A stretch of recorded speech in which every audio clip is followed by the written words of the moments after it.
Yet once again, the God-man Meher Baba graced the earth with his presence to visit his beloved children. During this avataric advent, Baba harbored a deep desire to ensure that the future generations would be acquainted with the essence and significance of the moments he shared with his lovers. Recognizing this monumental task of documenting these divine occurrences, Baba wished to entrust this responsibility to a truly exceptional individual. This person had to possess unwavering love for God, boundless creativity, unyielding perseverance, abundant patience, and a willingness to shoulder immense responsibilities despite any challenges and impediments that may arise. Most importantly, this individual needed to possess a keen sense of humor, which would be indispensable in lightening the burden of this monumentous undertaking. Thus, Meher Baba bestowed this responsibility on Irwin Luck, a lover of God, who not only fulfilled all these criteria, but also devotedly inclined towards sharing these sacred moments with all his children. So beloved Baba placed one of the earliest portable video cameras in Irwin's hands, and alongside his brother Edward, Baba dispatched him on a journey of love. Irwin's mission was to capture on video the love that Baba had sown in the hearts of all his lovers, preserving these treasures for generations to come. Baba envisioned that through the retelling of these first-hand experiences by his devotees, his love would be tangibly communicated to and felt by all his children around the globe. In this way, too, they could participate in the God-man's sahavas. Today, we are honored to gather around and welcome Baba's beloved Irwin, who will share with us the incredible journey of his life with the God-man and how Meher Baba awoke his love in Irwin's heart and gave him the real treasure. Jai Meher Baba. I was very fortunate to be able to be with Baba for a period of time, and also to receive many letters, communications, telegrams, all kinds of things from Baba in the times that I wasn't actually visiting with him in Pune, India, where I would go to Guru Prasad to see him. But anyhow, for 10 years, there was all this connection and communication and guidance by Baba. So I'll tell you some of it. After all, I can't talk for 10 years. Yeah, it's a long time. Anyhow, I want to read you something.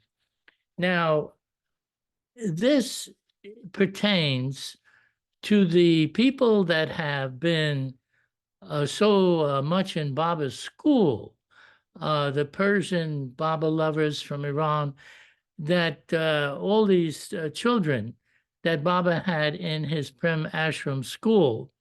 And some of them actually were given the higher conscious states of the sixth plane, the fifth plane, other higher planes of consciousness that we normally don't experience that.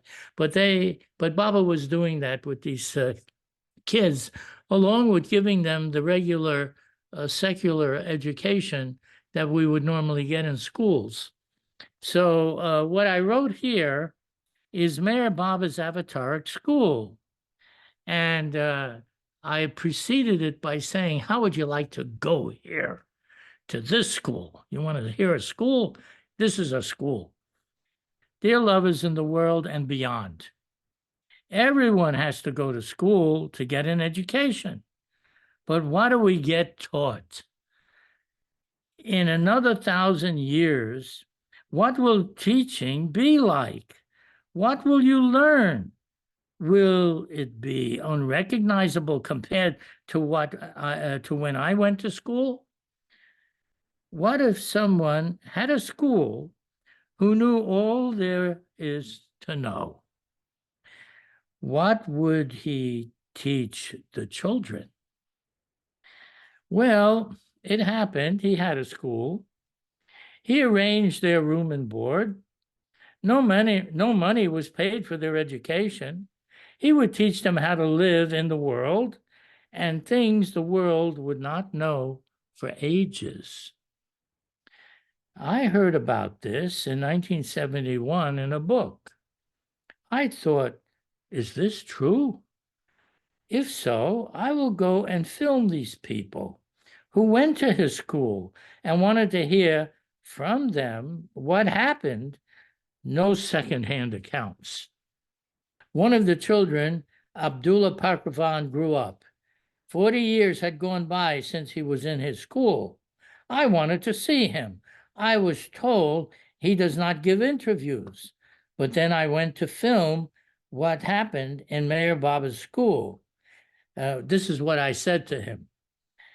I stepped into his office and found out he was the head of the Iranian Red Cross. The interview would now begin. Something the world would come to know about Meher Baba's avataric school for children, young and old, of the world. The soundtrack from the video of the actual interview. You will hear Abdullah in his own words tell what happened. The school, in the school of the master who knew everything. Myself, Abdulah Pakrawan, was happy to meet Mr. Luck and brother Dr. Shafa in Bandar Abbas. And today, at his request, I am telling a brief story how I went to India and joined Meher Ashram of Meher Baba. I don't remember quite exactly the date, but I think it was something about beginning of 1927. I was living in Bandarilinga. I received a journal named Hablul Matin was printed in Calcutta.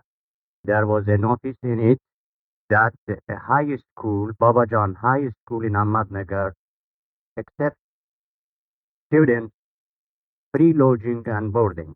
As I was, after getting more knowledge and study, therefore I intended without delay and went to Bombay and then to Ahmadnagar and to the school. Hardly my age at that time when I joined the school was 16 to 17.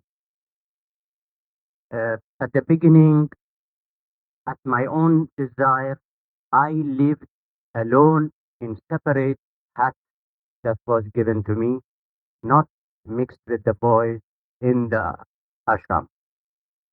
But some time passed. One day, Baba himself saw me there at my tent, and he told me that you go up and join ashram. It's better for you. I said I have more time here for my studies, but anyhow, I agreed and joined the boys up. Well, we were going to school and studying for few months. Then it was scheduled that every day a spiritual class to be held and some knowledge of the Prophet and the saints was narrated and given to us. One day, Baba himself joined our class in the evening, and he gave us a lecture about the love of God, and this can be done and given by the perfect master to the desirous pupil. And he pointed to me that if I like, he would make a gold of me.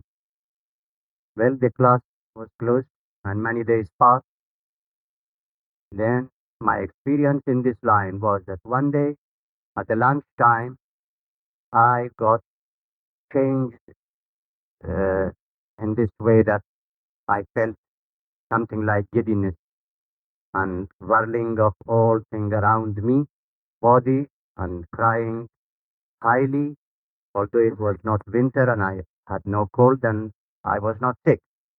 And in the meantime that I was crying so highly, I felt that I am seeing at distance a flame light, and then Baba was reported my case. He came up and ordered a rest for me, and then I rested. But from that moment onward, my whole nature was changed regarding the school and books and reading and all. I disliked it, and I didn't care about the body or the clothes or food and like this, and went into a meditation, all sat, sitting always in a corner and meditating. Till it lasted few months, that one evening I fell in a faint, something like that, when I was removed and taken to my room. Even though I didn't go to a school as Abdullah did, I must admit now, I feel like I was there. So I wrote this poem of my impressions of what went on in Meher Baba's school, gleaned from what Meher Baba himself explained. Meher Baba's avataric school. I didn't know I was in his school. It was not like other schools. Here I was taught about the planes of light, the mastery of thoughts and feelings, about the nothing and the everything, and most of all, about you and me. I always knew there was a school like this, but I didn't know where. The schoolmaster was no ordinary man. He knew each of us and loved us. He was kindly and knew exactly what he was doing. I could trust this master of letters with my life. I was safe here. My mind became very sharp, so I didn't have to study hard. The schoolmaster awakened my intuition. I could anticipate what was to be and remember what was. First grade was the best. He taught us how to read sentences in a book, then to read what was between the words. He showed that silence can speak, how to read what was unspoken. We would go on field trips in more advanced courses. They could see with the mind. That was a lot of fun.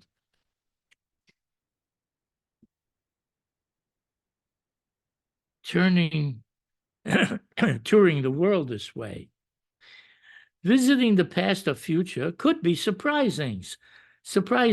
Things were often different than what was in the books. In the last grades, you can see the source of all things, be they of this world or beyond. Everything is known. The final test is whether you can walk in everyone else's shoes. Once the schoolmaster is satisfied that you know all he taught, then you graduate and become a schoolmaster yourself, whether you teach others or not. What a great school you have. I'm glad you let me come. There is none like it, your avataric school. Meher Baba. Well, how would you like to go to that school? Not bad. The thing is this, I did have the opportunity of being with Baba and visiting with him because my intention to meet him in those days, I was 23, was to have him show me God. I wanted to see God. I hear about God. They preach about it. They talk about it. They give sermons over it. They say there is no God. They say there is a God. Anyhow, I wanted him to show me God. And why him? Because he said that he was one with everything. He was one with God. He was in the God state of consciousness that is latent in everyone, but he had the experience of it that was given to him by Hazrat Babajan, the great perfect master that lived at that time. And she gave him that consciousness. So now she gave it to him to pass it on to everybody, at least those who were seeking it. So I was seeking it, and I wanted him to show me God. So I thought, well, I better go and see him if he's going to do this, because he did say that even if the worst scoundrel stood before him, he could make him realize God in less time than the flash of a second. So you see, it don't even take long. If you get God, how long does it take? Not very long, according to him. So I thought, I don't know what it's going to be, but I want to go see him and see what will happen then. Well, it wasn't easy to get to him, I can tell you that. My dad was very opposed to me traveling to go to see Meher Baba in India. He didn't believe that Meher Baba could be God or anything of the sort. He was very materialistic minded. He was a self-made man. He had his own business, and if you spoke with him, he always thought that he was quite right about everything. Well, that was his nature. So it was not easy for me to go because he wasn't permitting. And I was working for him in his business at the time. And I was also living with him in his house. So I had to be very careful what I was there with him. I love my dad in spite of his objections, but just the same, that's the way he was. Now, I wanted to go and see Meher Baba. Eventually, I wrote to Baba and I told him that I wanted to see him, but I didn't have the money to make the trip, and I couldn't see where money should stand in that way to stand in the way of my being able to see him and the ideals that I had to be with him. So I wrote this letter to Baba that if it was his will, I'd be able to come. And with that, I'm taking him to be divine being with the abilities that such a being has, that he can do anything, especially if you're in the God state of consciousness. What is it that you can't do? You can do anything. But he does it behind the scenes. He doesn't demonstrate his powers in front of people. Anyhow, I did write to him and asked him that. So back comes a letter. Don't worry, circumstances will adjust themselves. Well, that was interesting. I wondered what was going to happen. 2 weeks later, I'm there with him. How about that? And just as he said, circumstances all began to work out instead of not working out. And believe me, when that happens with you, you're going to like it. Yes is better than no. No was all along. For 6 months, I couldn't get there.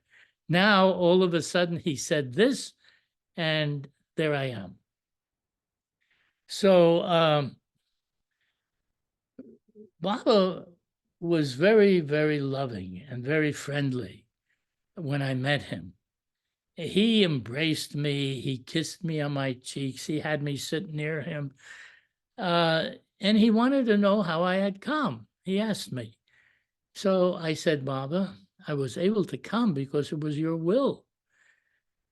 You made it possible. And as soon as I said that, oh boy, now I had to stand up and repeat it to everybody in the room.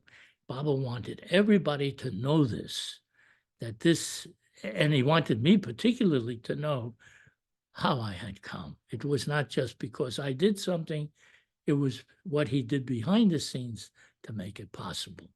Anyhow, there I am. And in the course of things, because of my intention to know him as he really is, to know God as God really is, he told me some really great things about that, as to what would be, what would happen with me in the future.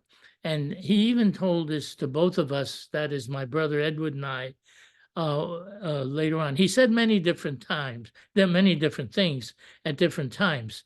But the one thing that he did say that I'm talking about, one day I will give you the highest experience. And he told me that. So, when that time comes, that'll happen. That experience, highest experience. What is highest experience? The only highest experience I know about is his experience. He's the highest of the high, so he has the highest experience of what the God state is and how he is able to be conscious of what that is. So when that day comes, then that'll be my experience. Right now, my experience is no different than it ever was. I operate through the five senses just like everybody else. There's no difference between me and others in that respect. Well, there were really a lot of really great things that Baba did, and what he wanted everybody to understand. Mainly that the God state is not God is not someone else. It's a state of consciousness that is latent in each person, in everybody, and you evolve towards that.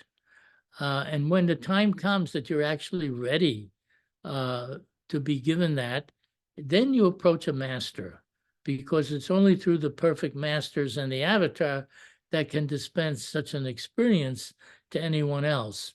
And basically, they don't really give you anything. What they do is they clear away whatever mind impressions stand in the way, and there's a lot of them that stand in the way of your experiencing this. So it's their job to clear away everything that stands between you and the experience of the God state that's latent in you. And of course, when you have that experience, so he made a very nice statement about it, of what the experience is. You'd like to know what it is too before you get there. Well, infinite bliss. We can begin with that. The eternal bliss that is the source of all happinesses, a bottomless well of happiness. Can't even imagine this. This is why he said, imagination stands in the way. That's the mind. You can't imagine what the self realization of your own self and how vast and great it really is, what the glory of your own being is, the infinite knowledge. And he spoke about the infinite knowledge, the knowledge that that to which nothing can be added or subtracted. Boy, would every scientist like that one? But anyhow, it's latent, and that is something which is beyond anything that we can understand or imagine even now, to being able to know everything, to be omniscient. And also the experience of the omnipresence, your infinite presence behind the bodies and minds of all beings. Well, I can go on and tell you more of what a glorious state it is, and why it would be so desired by us common folk who are living in limitation. He even talked about how the perfect masters have to take you from the limited to the unlimited, to go from limitation, because there's so much that you cannot even imagine yourself doing, to what is unlimited, where everything is possible. and immediately possible. Just to give you some idea of that, when Baba spoke about the higher planes of consciousness, there were 7 planes, of which the 7th plane is the plane of reality. It's the plane of knowing your true self and your completeness. But anyhow, in these planes, which is within the framework of the mind, there is what is known as the 4th plane. It is a plane in which the advanced soul enjoys infinite power and energy, the infinite energy that exists. And in that, he can literally create worlds with all kinds of life forms Baba spoke of. He said it is also a dangerous place because if they were to release the unlimited energies at their command, they could take a fall in evolution. So you had to be very careful. And the reason that would happen is because even though they were masters of energy, they were not masters of the mind and the thoughts and the feelings and the desires of the mind. So for that, they had to advance into the mental spheres, which is a higher level, of which he spoke of the 5th and 6th planes. But just the same, just to, I'm just giving you an idea of what's ahead of you when you contact and you are getting close to what an avatar or perfect master. Now, Baba didn't want people to experience these planes because he said whatever plane these advanced souls they come to, it's all still within the scope of the mind and imagination. It is not real. The only reality is you, is the self behind that's witnessing all of this and is conscious of all of this. He said that's the reality, and that's where you got to go. That's the goal. I gave you a very short, brief synopsis of how Baba explained the universe and what there is. Yeah, he explained a lot more than what I'm saying. But if you wanted to know that, you could read his book, God Speaks. Now, so many of you know the silence of Meher Baba. He was completely silent. And he was silent when I was there too. He communicated through his hand gestures and hand signs. Erich or Mani, one of the disciples that were with him all the time were able to read those gestures. And so they could read out whatever Baba wanted to tell others. Now, Baba undertook this silence as a self-imposed silence. He didn't need to be silent. But in this age, he decided that he wanted to maintain that kind of silence. And he did it for his own reasons of why it would benefit others. He was not doing it for himself. He was doing it for the benefits that it had to others. And just to give you an idea of the depth of what the silence was, it was not just to be quiet. He would say, and I'm going to quote him now, when the word of my love breaks out of its silence to speak in your hearts, telling you who I really am, then you will know that is the word you have always been longing to hear. There's the quote. When the word of my love breaks out of its heart, it speaks in your heart to tell you who I really am, then you will know that is the word you have always been longing to hear. There were so many really amazing quotes that he gave over a period of time about why he is silent, what will happen when he breaks his silence, how the world will know, how you will feel it, and how you will know, and how everyone will benefit from this event when it occurs. And if you wanted to know when it's going to occur, he would say soon. And the only thing that will count now is love. That's what he said. Well, trying to understand the ways of a master who is in the God state of consciousness is only what he explains. You can't know what goes on behind the scenes.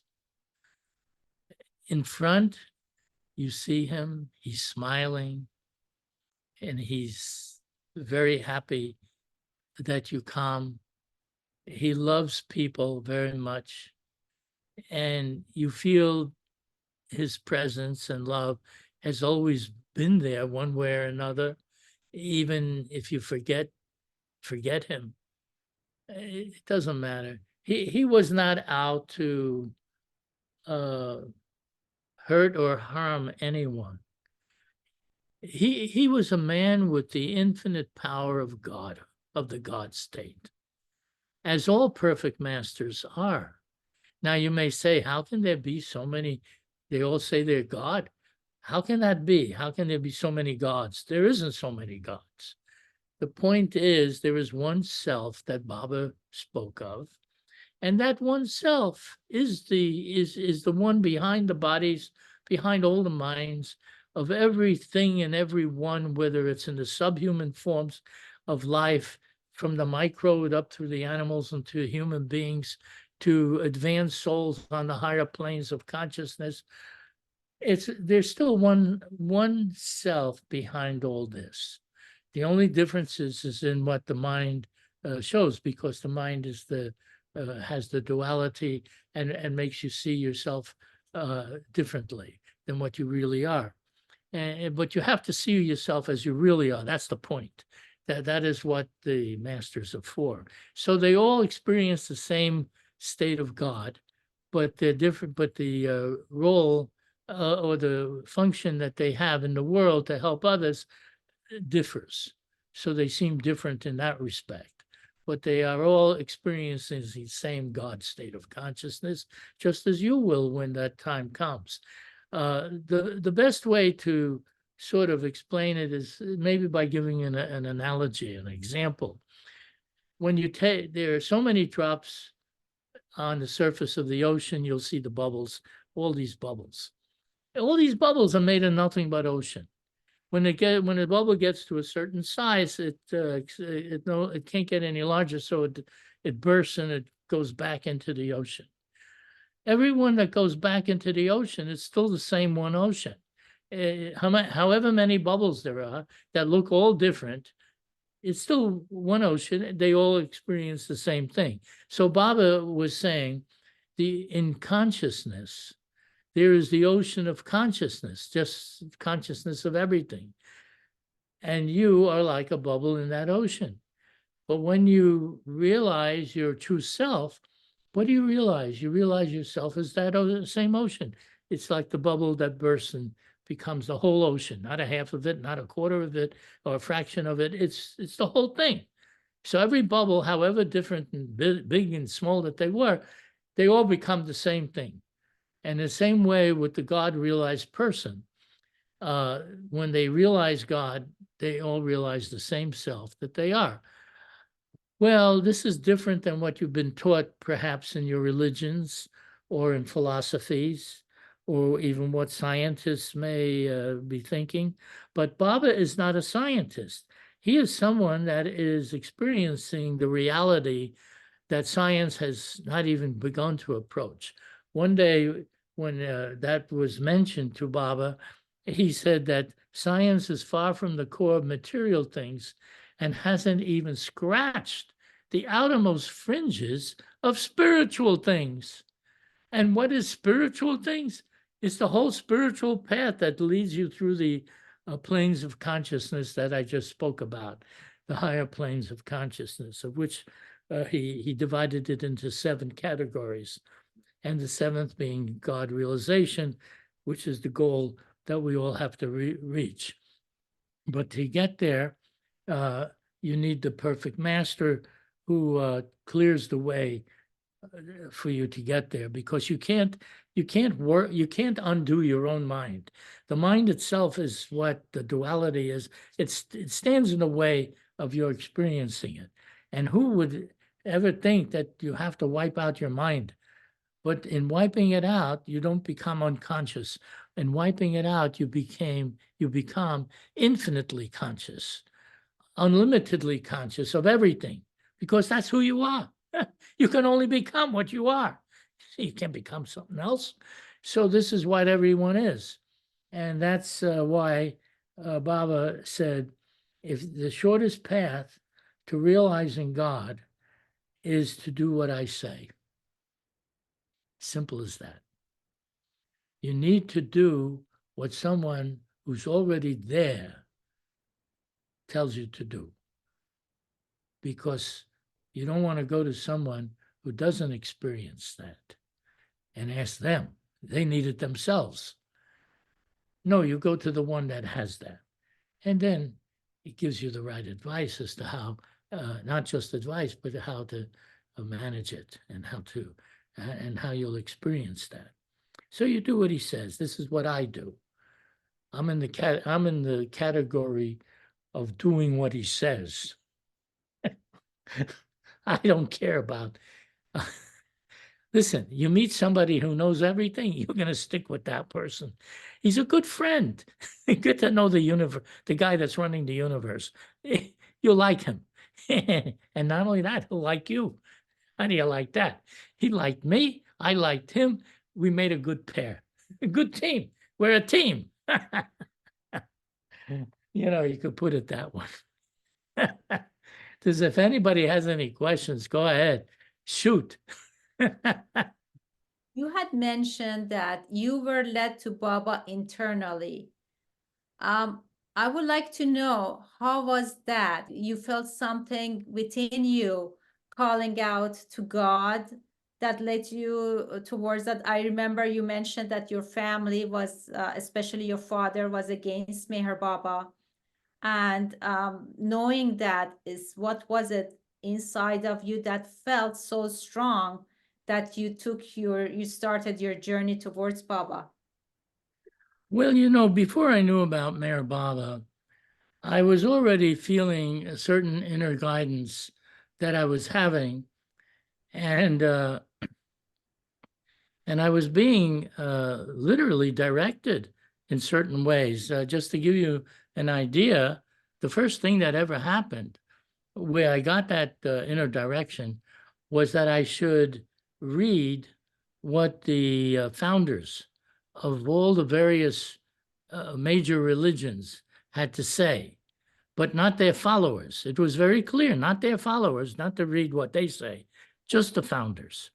So I did. I started with the 5 books of Moses, and then the 4 Gospels of Jesus, and then the Eightfold Path, and the 4 Noble Truths of Buddha, and then the Quran of Muhammad. I mean, I really did read all of that, but I wasn't reading what people afterwards had to say, or their commentaries and such like that. And I found that when you read just what they said, they're all saying in principle the same thing.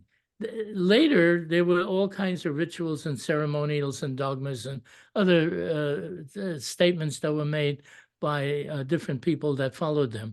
But at the time, if you just read what they said, they were not so much into ritual, they were more into principle. And I was trying to live some of those principles that they were pointing out, which were really very loving and very good.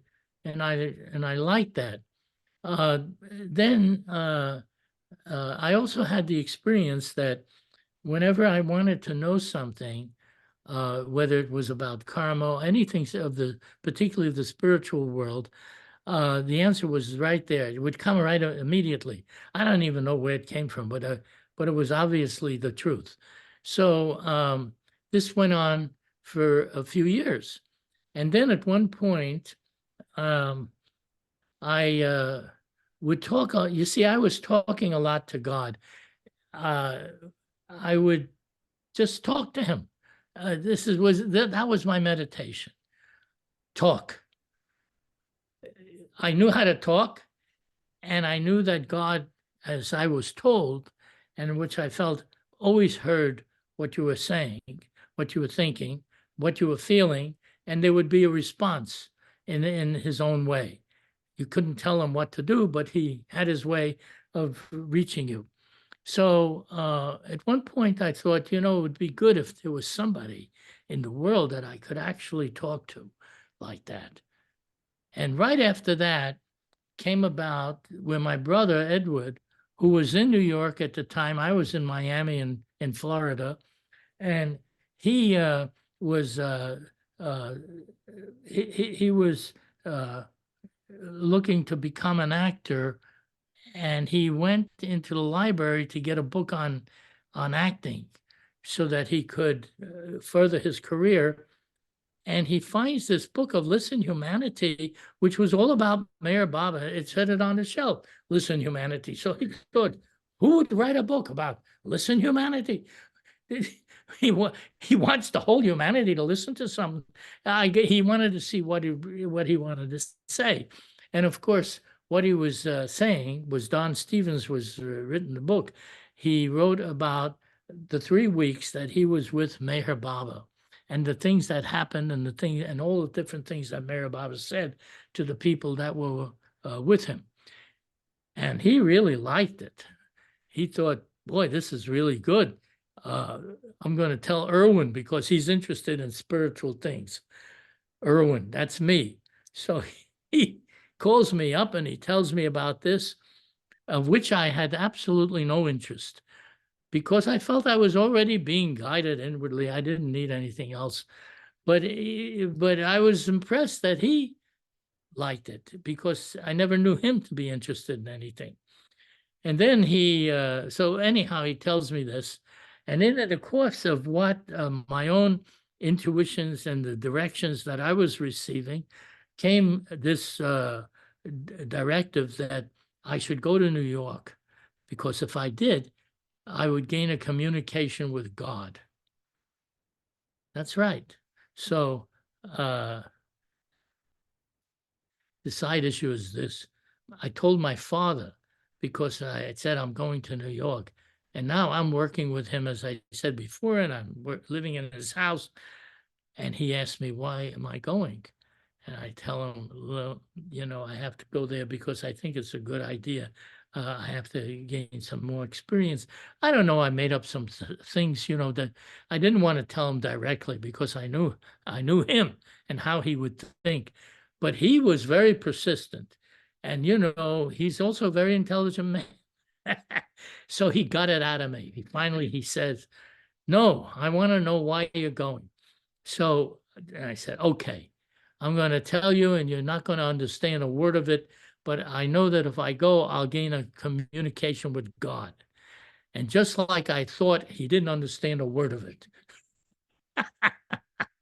And to him, this was the biggest nonsense he ever heard in his life. To go and get a communication. He said, what do you think is going to happen? You'll go up into the mountains, probably the Catskills. That's what he was thinking of. People go there for vacations. And he said, you'll go in there and God is going to talk to you and he's going to give you his commandments and you're going to go down. And what are you going to want to do? Be a prophet for a living? Just, everything with him was what you're going to do for a living. So I said, listen, Dad, that's already been done. And besides, I don't even know what's going to happen. I have no idea. That's why I'm going. And he says, I'm not talking about this anymore. If I tell you not to do it, you'll rebel and you want to go. And if I don't say anything, you'll forget about it. So now that he told me his psychology, I didn't say nothing more. And I left 2 weeks later. And sure enough, I'm in New York now. And and I was there, and now I'm thinking, well, what's going to happen? God has to do something now, because that's what I was told. There would be a communication of some sort, and nothing was happening. So 1 day, 2 days, 3 days, 4 days go by like that. I happened to go to the library. And there's that book that he talked about. See, I was first reading the book of Yogananda, Autobiography of Yogi, and he had a master. So I learned about masters from that book. And it was a very amazing book because he had such incredible experiences. But just the same, it reminded me of the book about what my brother Edward was saying about Meher Baba. So then I got that book. And then so when I read that book, I was very impressed by Meher Baba and about the things that he was saying and the tremendous love that he had for people, and he would bow down to the lepers, and he would wash their feet. I mean, he was doing a lot of things, not just talking. And he wasn't talking. He was silent too, doing it all in his own silence, but communicating through his hand gestures and such. Anyhow, I knew my next step was to meet him, and that's how it started. And then I wanted to know God, because he spoke about himself, and that the God state of consciousness was the goal of life. You know, this is why you're born. People often confused. You know, they say, I'm in a big universe. I come into this universe, and what am I doing here? And where's my place in the whole thing? Well, you got a place in it, but you got to know about it. And that's what Baba was doing. He was letting us know that there was a real purpose behind our being born here. And now I wanted to experience that. So that's how it started. And then I went to see him. Thank you, Irwin. Thank you so much.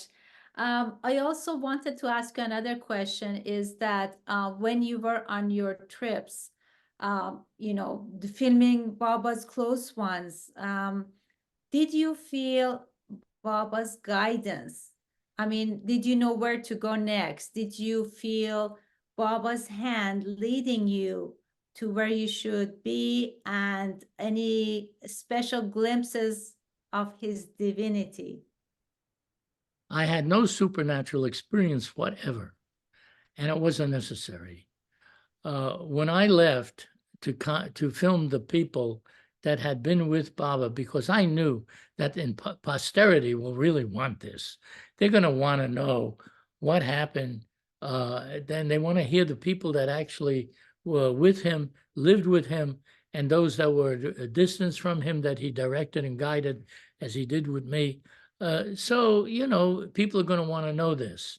And there was miraculous things that happened along the way.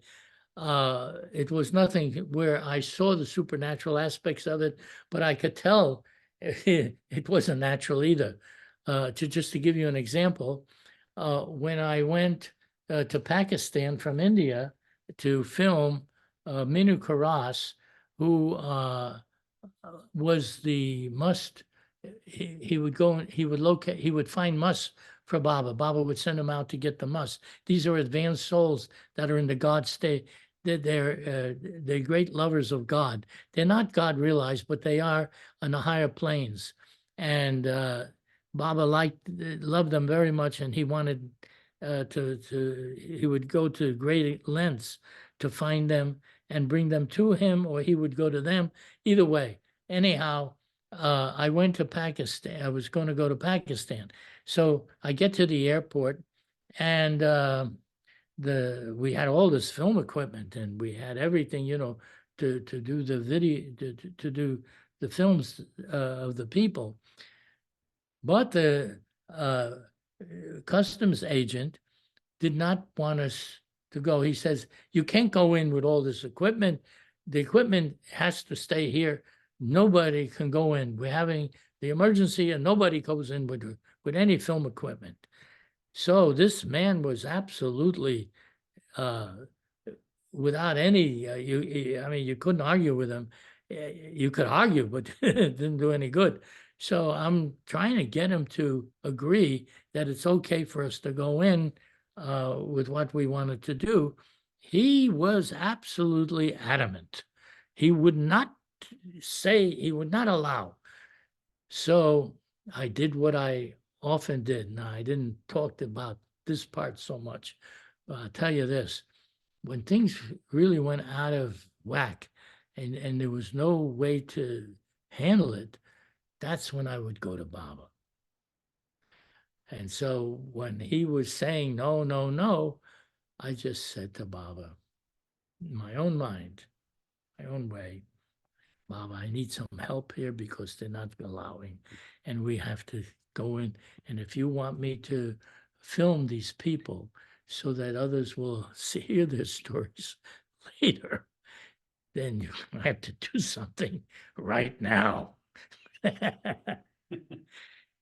So what happens? All of a sudden, there's a man that comes up. He comes from the back somewhere and he comes forward. And he is like Mr. Authority.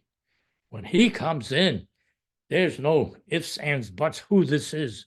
You know, he comes in and he looks at what's going on. He says, what is this? Who are you? Why you, what is it that you want? So I said, we want to go in and film the people that we want to, for the spiritual purposes that we have here. And that's what we want. So he says, there's nothing wrong with that. So he tells the guy, let him in. And so the agent says, but I'm not supposed to, you know, we're not supposed to do that. They're bringing all this equipment and everything. He says, are you going to argue with me? And he looks at him. And he says, oh, no. He says, go ahead. So we go in. Now, Minu Karas, who we were wanting to, it was the main person to see, is standing out there and he's watching this on the other side where the people are allowed to stand. And he's looking at this whole thing. So we come up there with everything. And he says, I don't believe it. How can this possibly be? They never allow anybody to do it. I said, yeah, well, we're here now. You see, and so that was a remarkable thing. I'll tell you another one. This was with Ivy Deuce. We were traveling with Adi and Merji to different parts of the country, and they were giving talks about what their experiences were with Meher Baba when they were with him, because they were very close disciples of Meher Baba. So they were here for the first time in 1960. In 1970, they came. It was a year after Baba dropped his body. And they came and they were touring different places. So at that time, we were traveling around with them, also filming them and anybody else that had met Meher Baba to tell their stories. This was quite a documentation that was being done. Well, it turns out that now we come to California and there's Ivy Deuce, and she has a big group of Sufis, and Adi and Merji are going to be speaking at their hall where they're going to be. And I call up Ivy Deuce, who is the head of MeherSepas, and we said we wanted to film them when they're talking at the Sufi Center. And she says, no, this is just for the Sufis now. You can film them in all the other places, you know, but no, this is just for Sufis. You don't come to this session. We're going to just listen to them. And she was adamant also, absolutely adamant. She would not allow us to go to do it, as much as I was talking to her, and this was on the telephone. So I did it again. I said, so as she's saying, no, I put the phone down and I said, Baba, if we're going to be able to hear their talk and film it for the posterity of people for all time to come, you're going to have to step in. So I picked the phone back up, said, and what is she saying? She's saying, you can't come. However, you can come on Tuesday when they talk. You can come then. Well, that was the day they were supposed to talk. So she said, that's the time to come. So I said, okay, we'll be there. So there you are, you see. Baba does here, and it's not just where you don't get response. In this case, we needed immediate response. I've had the same thing happen many, many times in different times and different ways, even till this day. There are times when I have to uh, ask him about things that are not working out or something that needs to help. And so he helps me, but he does everything in his own way, which is not bad. He has a good way of doing things. But there were many, many instances like that in which I spoke with him. I just spoke to him. Baba has the habit of not talking back. I don't hear him talk back, but he acts. And they say actions speak louder than words. He's good at that. Irwin, one more thing I want to ask you. I remember you had mentioned about your father, who was against Baba, but he wanted some um, uh, kind of a sign from Baba to know he's God. And then you mentioned about Baba appearing to your father. Can you tell us about that? Well, my dad did not believe in life after death, amongst other things. And about and he wasn't religious. In Judaism, he would go to the services every so often, but not religiously. So, but now that Baba was entering the picture, because there was so much going on, eventually he began to really like Baba.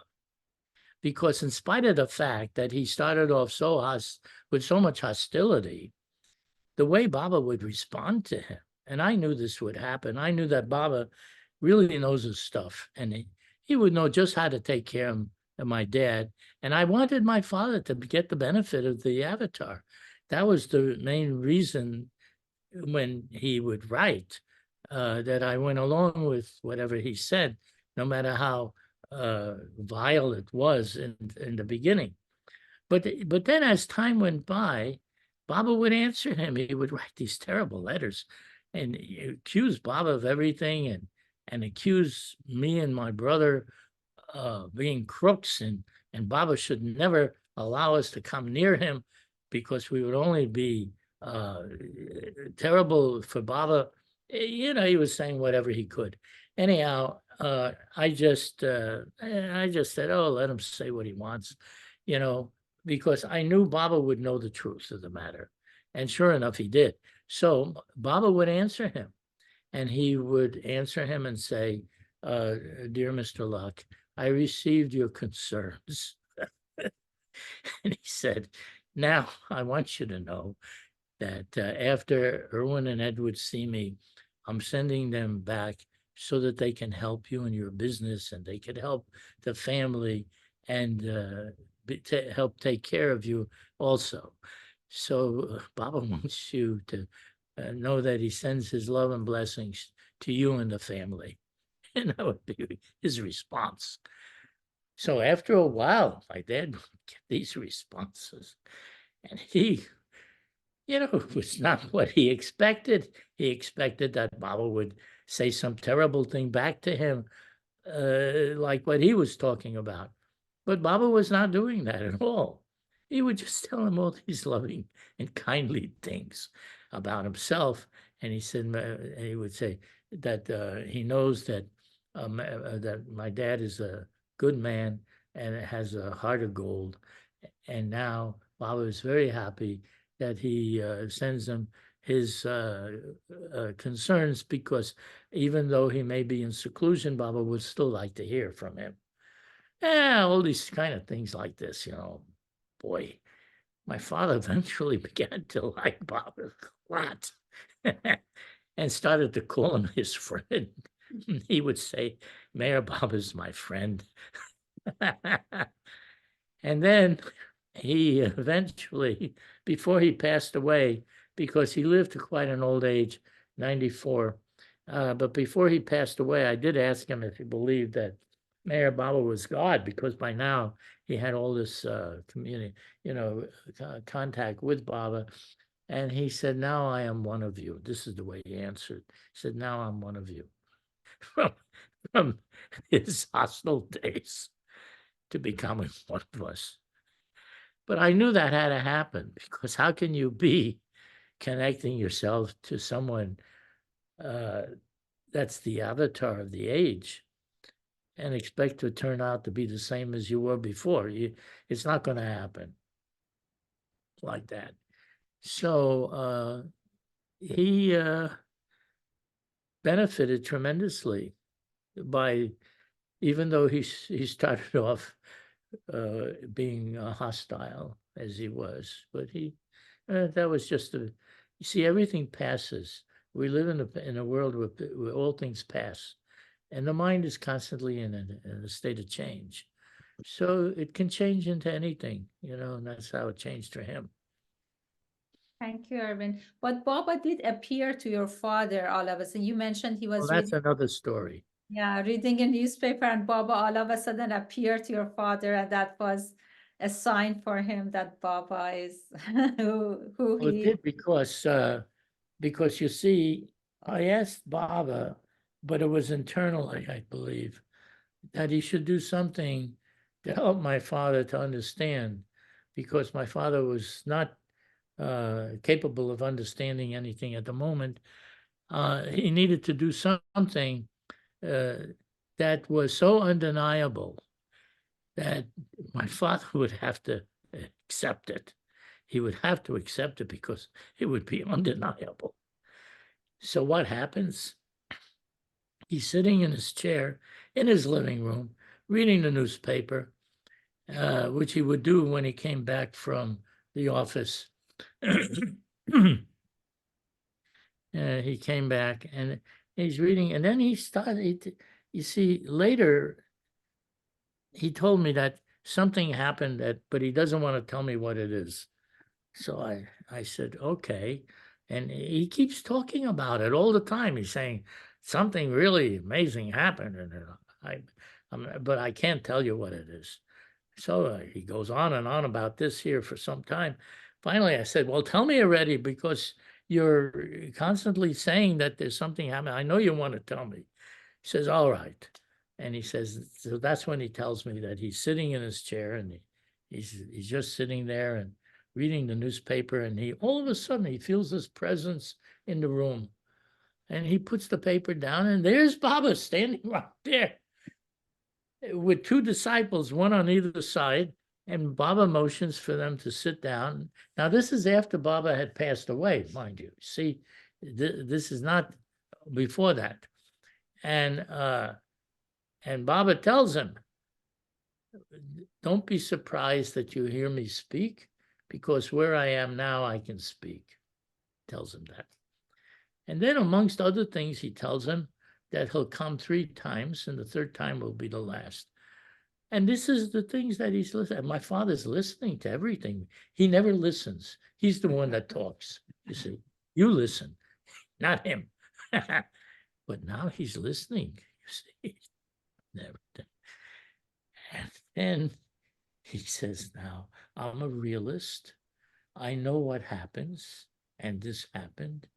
And I don't expect that you will believe me, but this did happen because I'm a realist, and he really was very set on the fact of him knowing what he experiences is real.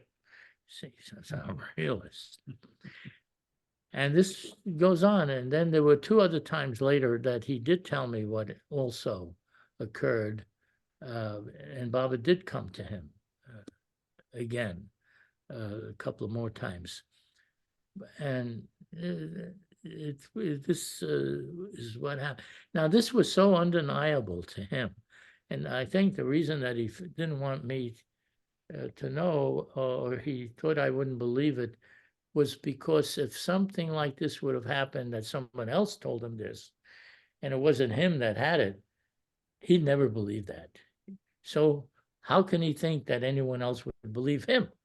See, this is the way I put it together later, to think why he would say that. But anyhow, that did happen, and it was undeniable. He couldn't deny it.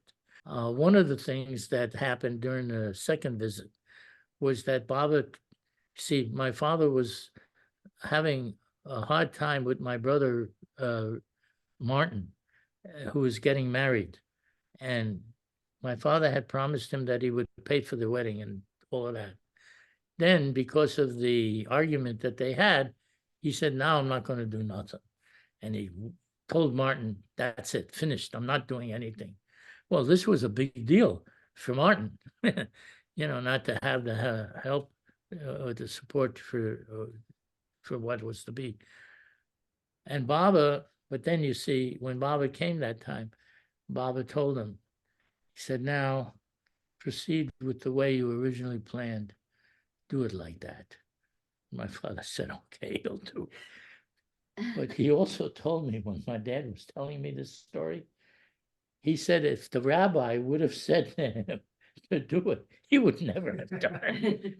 But because Papa said he would do it. And he did. And he called up Martin and told him, "Now I'm going to do it." Just like that. That's happened. That's one of the things that happened. So he accepted the authority. That's a big deal to see Baba physically appear in his full form. And he said that Baba was dressed in his white gown, like what he normally wears. Thank you, dear Irwin. We have a final question in the chat room. Have you ever been impatient for spiritual growth? And it says, what would Baba say to that desire to be closer and closer? This is by Leslie. I was very impatient. I don't even have to talk about anyone else.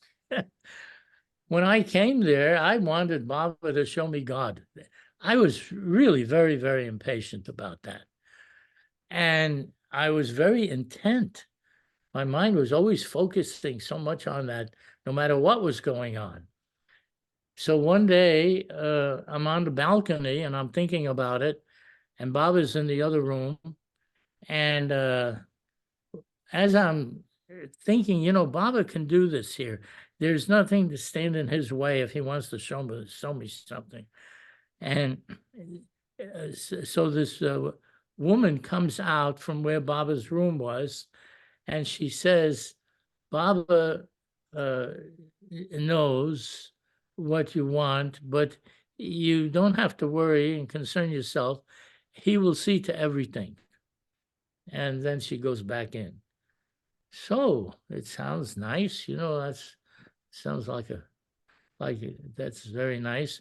But my mind was still going. I said, "But what about now? You see, I'm still in the same place. Nothing has happened. I'm just still thinking the same thing." So then this woman comes back out again, and she says, "Baba knows everything, and he will see to everything. You don't have to concern yourself. He'll take care of it now." So she goes back in like that. And I think, boy, this is really something. Baba knows my thoughts, what I'm thinking. But then my mind goes back again and starts to think the same thing, but still nothing has changed. I'm still in the same conscious state that I was before she came, and, and I'm very intense on this. Well, then she comes out one more time, and she said that Baba is trying to help you. He really wants to help you. But your thoughts are very strong, and it's getting in the way. But Baba would like to help you, so don't concern yourself so much. And she goes back in. Then this time, I thought, oh, you see that? Baba really wants to help me. All right, I'll let up on this. And I did, and I let up on it. Another time, I